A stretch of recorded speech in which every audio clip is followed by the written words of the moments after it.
On this episode of the Who Am I series, we're going to be discussing 5 Jane and John Doe cases in the state of Kansas. The first case we're going to be covering is that of the Ford County John Doe.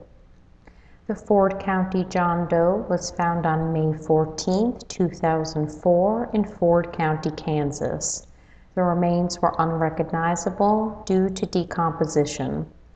Investigators estimate that the time of death was sometime in either 2003 or 2004. The cause of death was extensive head trauma. The Ford County John Doe was a white or Hispanic male who's estimated to have been between 44 to 58 years old. He's estimated to have stood between 5'6" and 5'10" and weighed between 160 to 200 pounds, although his exact measurements may have been closer to 5'8" tall and 180 pounds. Investigators were unable to determine his eye color, but stated that his hair was black. The Ford County John Doe had a healed fracture to his right fibula, a third of the way below his knee. Dental records and fingerprints are available.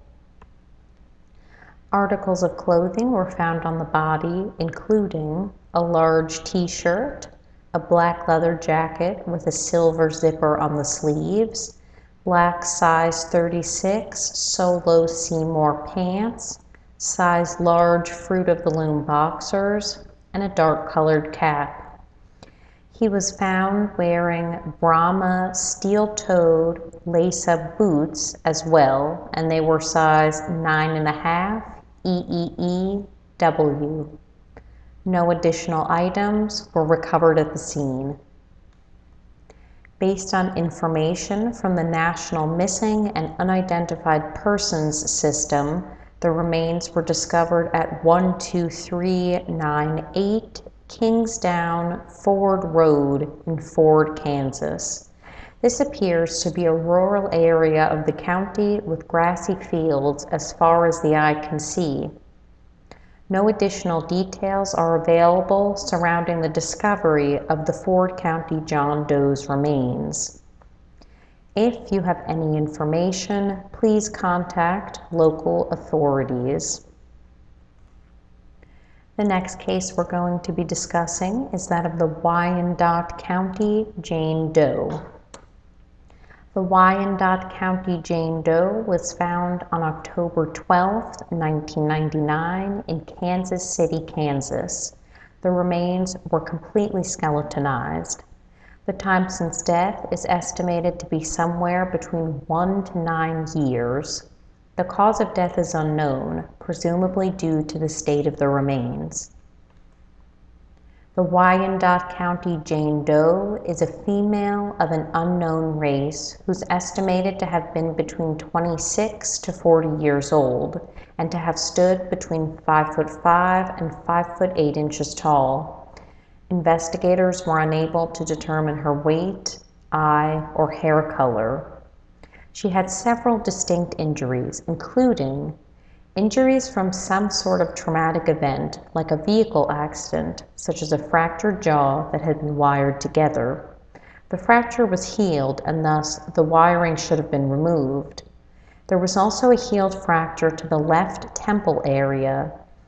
Due to this injury, this part of her head was indented, which would have been noticeable to anyone looking at her. There was also evidence of an old, blunt, traumatic injury to the right middle of her forehead.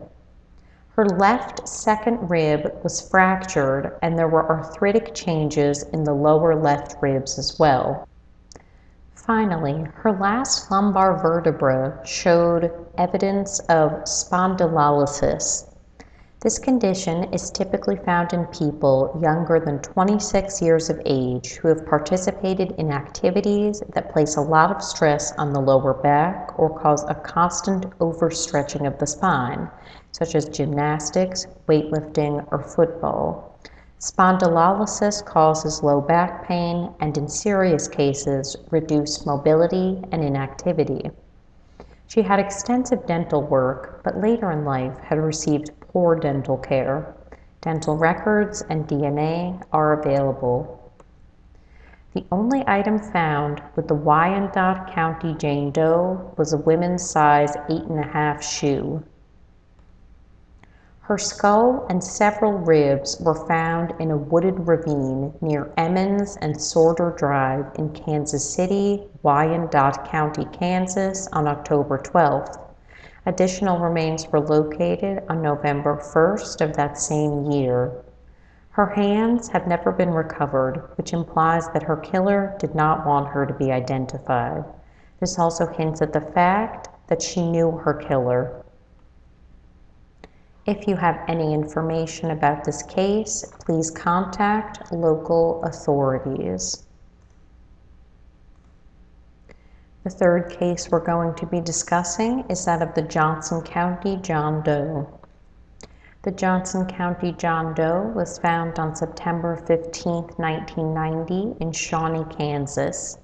The condition of the remains is listed as unknown. The time since death is estimated to have been between 1 day and 1 year, meaning that John Doe most likely died in 1990. The cause of death is unknown, however, foul play is likely. The partial remains were found in a plastic garbage bag. Both the head and hands were missing. The Johnson County John Doe was a white male who's estimated to have been between 45 to 55 years old. He's estimated to have stood 4 foot 10 inches tall and to have weighed 200 pounds. However, the height listed might be a typo. I believe he was around 5 foot 10 inches in life. Investigators were unable to determine his eye color, but stated that his hair was brown. DNA is available. No clothing or personal effects were found on or with the remains.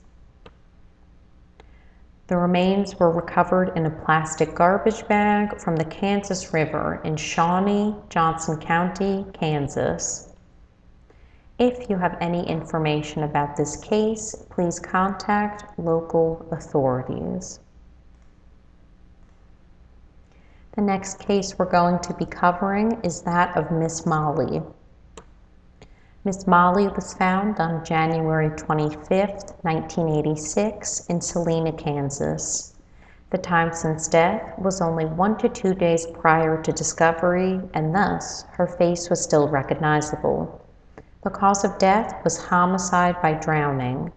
Authorities believe she had been severely beaten on the right side of the head, tossed or pushed over the bridge railing, and fell 30 feet into a shallow creek where she drowned. Miss Molly was a white female with a light complexion who's estimated to have been between 20 to 35 years old and to have stood 5 foot 5 inches tall. She weighed between 125 and 130 pounds. She had blue-gray eyes and short or shoulder-length brown hair with frosted highlights. Her hair was possibly feathered back. She had many distinguishing features, including an appendectomy scar indicating that her appendix had been removed. She also had scars on the left side of her jaw. There was a 1-inch scar on her jawbone to the left of her chin and a 3/4 of an inch scar on her jawbone below her left cheek. There was a 3/4 of an inch circular scar on her right knee. There was also an apparent smallpox scar about 1 inch in diameter on the outside of her right thigh. Stretch marks on her lower abdomen indicated that she had carried a child, and an autopsy suggested that she had recently given birth. She also had pierced ears. Lastly, she had bright red false fingernails.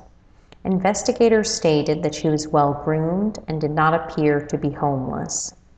Dental records indicated she had some recent orthodontic work completed, including a root canal and both upper first premolars extracted and orthodontics done to close the spaces.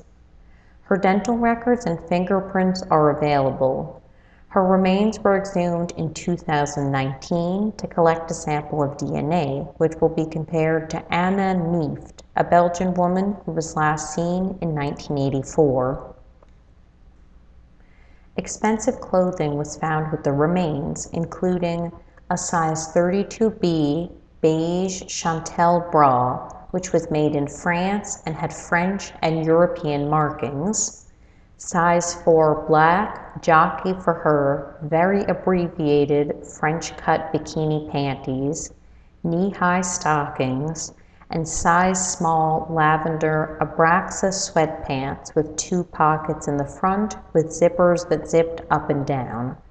The bra and sweatpants were sold only on the east and west coasts in big cities such as New York and Los Angeles and outside of the U.S. They were not sold anywhere in Kansas. A blue nylon bag with a white drawstring, a beige Dundee washcloth, and a beige cloth touring-style cap were located near the remains, but it has never been unequivocally proven that these items belonged to Miss Molly. The remains were located in Mulberry Creek, on the north side of a bridge in the westbound lane of Interstate 70, approximately 14 miles west of the city of Salina, Saline County, Kansas. If you have information about this case, please contact local authorities. The last case we're going to be covering is that of the Garnet John Doe. The Garnet John Doe was found on April 18, 1973 in Garnett, Kansas. The remains were unrecognizable due to decomposition. The time since death is listed as 2 to 4 weeks prior to discovery. The cause of death was homicide, most likely by blunt force trauma due to the presence of a skull fracture. The Garnet John Doe was a white male who's estimated to have been between 17 to 20 years old. He's estimated to have stood between 5'8" and 5'10", and to have weighed between 140 and 150 pounds with a slender build. Investigators were unable to determine his eye color, but his hair was brown, wavy, and about 5 inches in length. Notably, his lower baby teeth were present. Dental records, fingerprints, and DNA are available. Clothing and jewelry were found with the Garnet John Doe, including blue jeans with a stop sign patch on the back left pocket, a black leather belt with a large buffalo nickel buckle, size small, waist length, brown sturdy wear corduroy jacket with a zipper closure, size small green JCPenney long sleeved button-up shirt, black leather gloves, a navy blue stocking cap, blue socks, and brown Vomper hiking boots. There were also 2 gold rings with crosses, a 3rd ring bearing the numbers 78, and a silver chain with a large silver cross approximately 2 inches in length. Authorities believe Garnet John Doe may have been a hitchhiker. A landowner discovered the remains in a shallow stream in a wooded area 180 feet from 1550 Road, which is 3 miles southeast of Garnet in rural Anderson County, Kansas. If you have any information about this case, please contact local authorities. If you have any information that can help authorities identify any of the Jane or John Does discussed in this video, I urge you to come forward to help their families reclaim them and put them to rest. Thank you for watching.